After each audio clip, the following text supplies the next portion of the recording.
हमारे देश में भाभी माँ थी, अब भाभी जान हो गई। कैसे हो गई? क्यों किया गया ये? भाभी माँ समान होती है, वो आप लोग मजाक उड़ाते हैं, अरे समान होती है। हाँ, ये सब बातें आती हैं। आती है। एक वक्त था शुभंकर भाई जब यहाँ पे एक शब्द आया अरब कंट्रीज से, जो इतनी बोलचाल की भाषा में रम गया कि अभी इस पॉडकास्ट में मेरे ख्याल से 2 बार तो आप बोल चुके हैं। वो शब्द है औरत। 2 बार निकला। आपके हाथ में फ़ोन है, आप चाहें तो अभी, नहीं तो बाद में गूगल कर लीजिएगा। जैसे एक अंग्रेजी का शब्द है बार्क। बार्क का मतलब भौंकना भी होता है। अभी रिसेंटली मुझे किसी ने गुस्से में बोल दिया था कि I can only speak when you will stop barking. बड़ा हर्ट हो गया था। तो एक होता है भौंकने वाला बार्क, दूसरा होता है पेड़ का मेन तना, उसको भी बार्क कहते हैं, है ना। एक शब्द है दफ़े, दफ़ा। वो दफ़ा 2-3 तरीके से होता है। एक, कितने दफ़े दिल ने कहा, दिल की सुनी कितने दफ़े। एक दफ़ा ताजराते हिंद।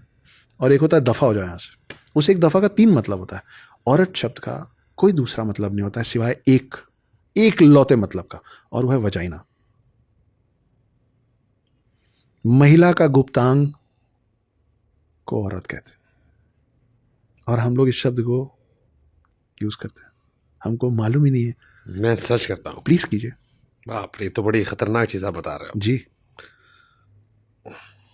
तो आप जितने भी दर्शक आप लोग सुन रहे हैं, खास करके महिलाएं, अगर आपके आसपास कोई पुरुष ये शब्द का इस्तेमाल करे तो उनको रोकिए, उनको बोलिए कि हम ये नहीं सुनना चाहते।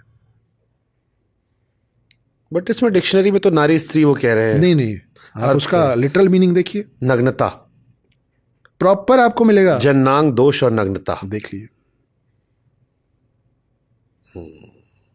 अब आप सोचिए कि इस शब्द की वजह से आज भी उस तरीके के देशों ये में, आप जो कह रहे थे, औरत शब्द मूल रूप से अरबी शब्द औरह से आया है, जिसका अर्थ है दोष, अपूर्णता, गुप्तांग, यौनांग, जन्नांग।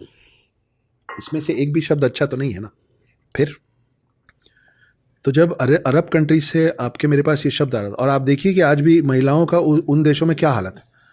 उनको सिर्फ एक ही काम पे यूज किया जा रहा है। नहीं, वो सिर्फ प्रोडक्ट, उनके इनकी सोच के हिसाब से उनका काम सिर्फ बच्चे जनना है और कोई काम नहीं उनका।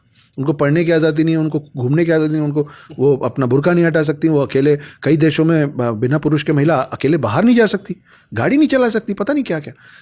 ये आप जिस शब्द का इस्तेमाल करेंगे ना, आपका नज़रिया चीज़ों को लेके वैसा हो जाएगा। You can't help it. तो जब अरब कंट्री से औरत शब्द आ रहा था, उसी समय फ्रांस से आपके पास आया मैडम। मैडम का मतलब होता है, वहां पे इज्जत देने के लिए महिलाओं को बोला जाता है मेडमोजेल, ये शब्द है। मैडम उन महिलाओं के लिए बोला जाता था जो अपने देह का व्यापार करती थी अपना घर चलाने के लिए, प्रोस्टिट्यूट्स, वो थी मैडम। आज की डेट में हमारे स्कूलों में बोला जाता है good morning madam, good afternoon madam, good evening madam, good night madam.